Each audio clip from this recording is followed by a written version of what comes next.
Yeah, so as Senior Vice President of Partnership and Brand, it really is just an extension and an acceleration, if you will, from the VP role. But, really taking more of that senior leadership kind of responsibility in terms of um, having more focus and more responsibility on the sales side of things and bringing in and generating new logos, expanding partnerships, um, and kind of just continuing to build that trust and that brand with Concord and within myself, right? So there is a difference between a VP and an SVP in terms of the audience that you get to talk to and the places that you get to potentially get to speak or be engaged or be part of.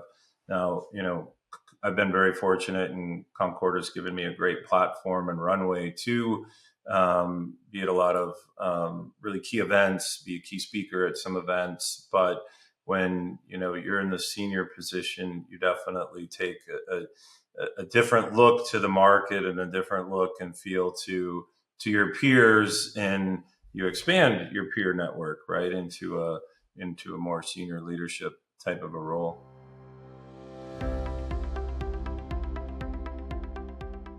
In part, why solar is so exciting to me, but it kind of trickles into some of the other assets that we manage too, from energy efficiency, home improvement, and so we kind of group those, or I kind of group those in my mind together. But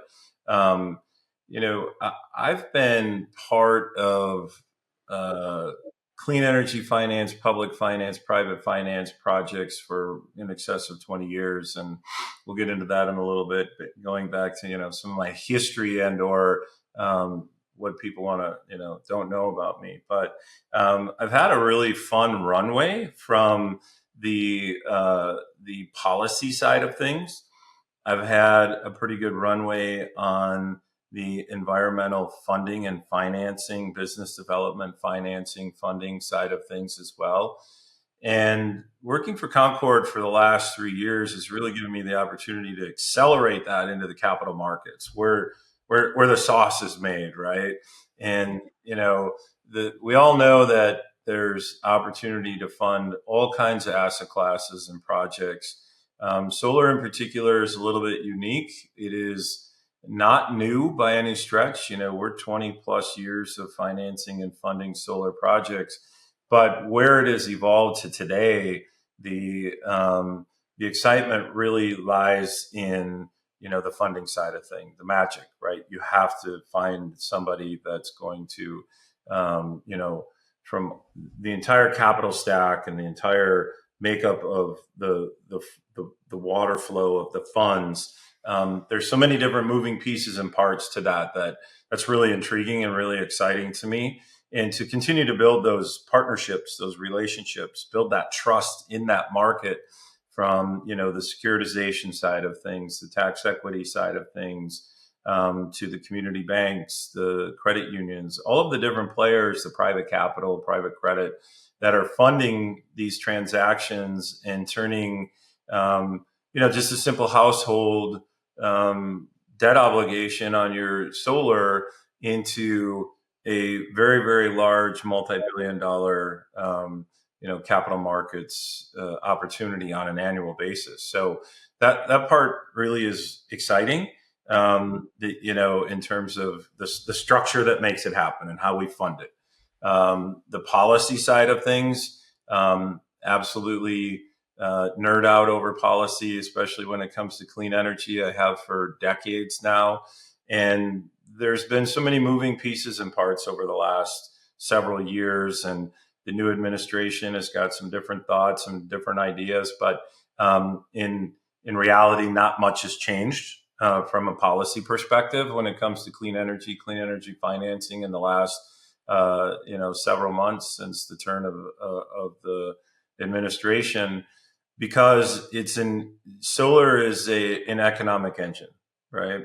It's an opportunity for folks to be able to experience energy interdependence, have that resiliency towards potential blackouts, or uh, energy interruptions. It's an opportunity to kind of fight against inflation for the consumer. Whether it's homeowner, small business, CNI, whatever. We definitely concentrate a lot on the resi side of things, but we can expand into any market. But to have that ability to be able to produce your own energy, combat inflation of utility costs these days, combat the regulatory environment around net metering and some of these other types of things that take place, it really kind of puts the homeowner in control, in charge. And with the different types of unique financing options and programs that exist out there today, again, we do loans, we do leases, we do PPAs. So that's the third party owned side of things. There's tax benefits from the tax equity investor that can really enhance again, that kind of magic that happens in the background to fund these projects and reduces some stress in the obligors or the person's view that's going to be the beneficiary of the system. And so again, just policy funding, the clean energy aspect of it, the independence that a individual gets from being able to have solar, the savings that they get. And of course, then there's the environmental benefit of it too on the backside. So all of those things are really, exciting. They continue to grow regardless of any negativity that's in the news. I guess it doesn't matter what market you're in. You're going to find somebody that's going to find something wrong or some negativity. But there's a lot more positive momentum in the solar space than there is negativity, and it's a growing, evolving market for Concord. My goodness, we serve 16 clients today that are, mostly primary servicing, but it could be backup servicing as well, that are originators and or asset acquirers in the solar space. That's a lot. That's exciting. We manage, hundreds of thousands of assets and several $billion. And so hard to not be excited about that. Yeah, I think what's unique about the different asset classes that Concord services today and what kind of ties them all together is at the end of the day, they're really just an unsecured consumer obligation. Now, I use unsecured a little bit loosely in that we do UCC filings, so we can do that fixture filing, lien management, those types of things, which do help secure the investment in the asset. But at the end of the day, it really is just consumer lending. And so we know that space, right? From a technology perspective, we have a system and operations that really know and understand the consumer, and the from a customer service, we really know and understand the consumer. From a technologies perspective, we really understand the originator and the funder on those sides. And so I think that we really just tie all of these together in how we operationalize, how we collect, how we communicate with the consumer, and then knowing and understanding who they are, right? Who's the client? Who's the funder?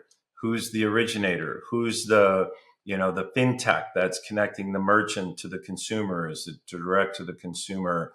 We just know and understand those very well. We've been doing this for 36 years. This is not new to Concord. And, there's a long history and there's a lot of tenure at Concord, which is, one of the reasons that really attracted me to come to Concord several years ago. And I've known Concord for longer than a decade, worked for them for 3 years, but knowing and understanding the folks and the passion and the tenure that's here really speaks to the fact that we do know and understand the space. We do know and understand the consumer. If you're on the solar home improvement side, we understand the contractor. We understand the nuances that go on that ties the debt obligation to the equipment, to, the funder, the whole kind of universe that, is behind the scene. Concord really, really knows and understands it.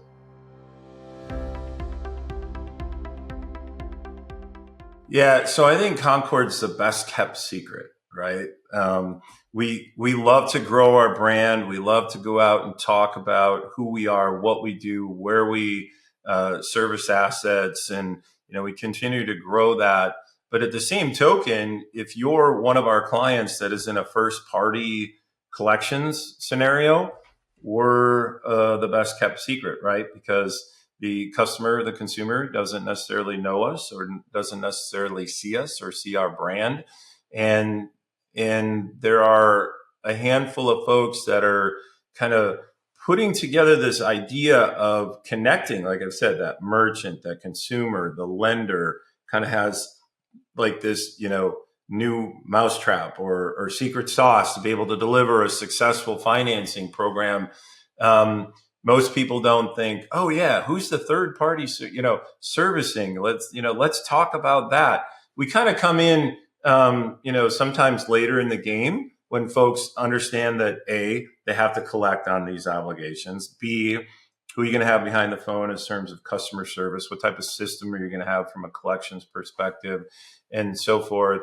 And so I find it kind of interesting that it's just I guess we say that servicing isn't necessarily sexy, but it certainly is necessary, and it's such an important role because it keeps the flow of the funds moving, right? It secures the asset from the investor side of things in terms of, yes, I want to continue to put our money into that asset class or into that client who's funding this because they have Concord as a third party servicer, because I know the asset is going to perform. And so the performance around that is really the critical component in that, when these things go to a securitization, the asset-backed securitization market.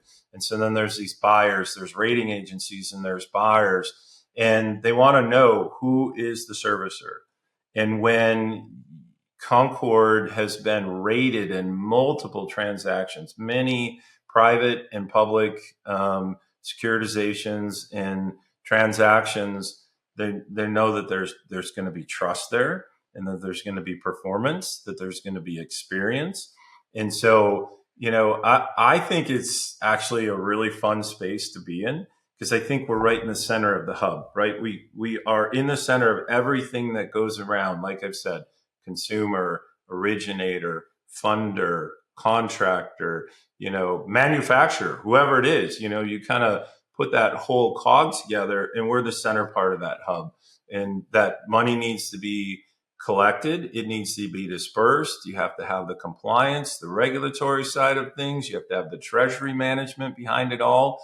We just make that wheel go around. And, at the end of the day, obviously I want to grow Concord's brand. I want everybody to know about us, but I don't mind being the best kept secret. It's okay.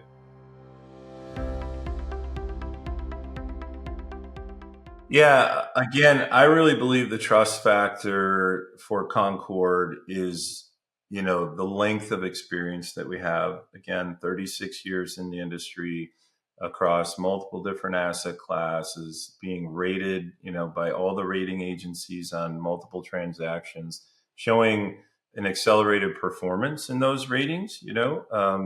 That paper that trades definitely has a greater value when you have a brand like Concord behind it. And that's one thing that, I often say about myself, and it's easy to do about Concord, is I'm not selling something, I'm building trust.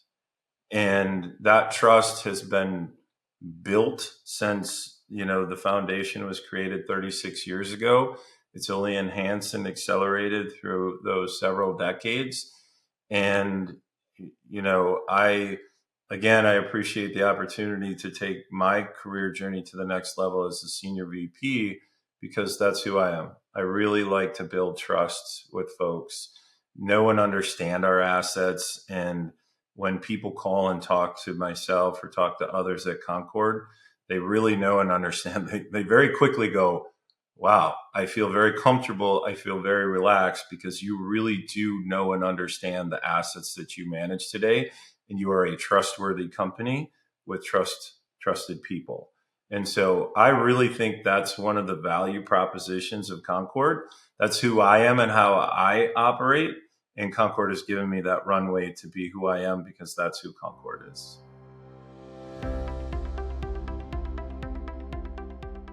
I would say this, that one thing that's fun and about loan servicing is the way that Concord operates and the way that Concord kind of puts it together. It is just an absolute team effort. Uh, how about this? It's fun to work at Concord, therefore servicing is fun. So, a little unknown fact is that when you come to work for Concord and when you're in the office, and so I work remotely, right? I will be in the office next week. I can't wait to get there. I always can't wait to get to the office. Got other folks that work remotely coming there. And we get together, we have lunches, there's lunches provided by the company. It's just such a fun, cool place to work. So, I said previously that maybe servicing isn't sexy, but I think it's pretty damn cool, right? I think Concord employees think it's pretty damn cool. And we really like our jobs. We really like what we do. And we like what we bring, to the market because, again, people have the opportunity, vacation ownership, right? So people are buying, these wonderful vacation opportunities for themselves and their families. And that's cool to be part of that experience, right? And, automobiles, solar, home improvement, big growing moving market for us right now is backyard home improvement. People are getting pools, getting patios, things of that nature. So those are pretty cool things, right? So maybe not sexy, but pretty damn cool.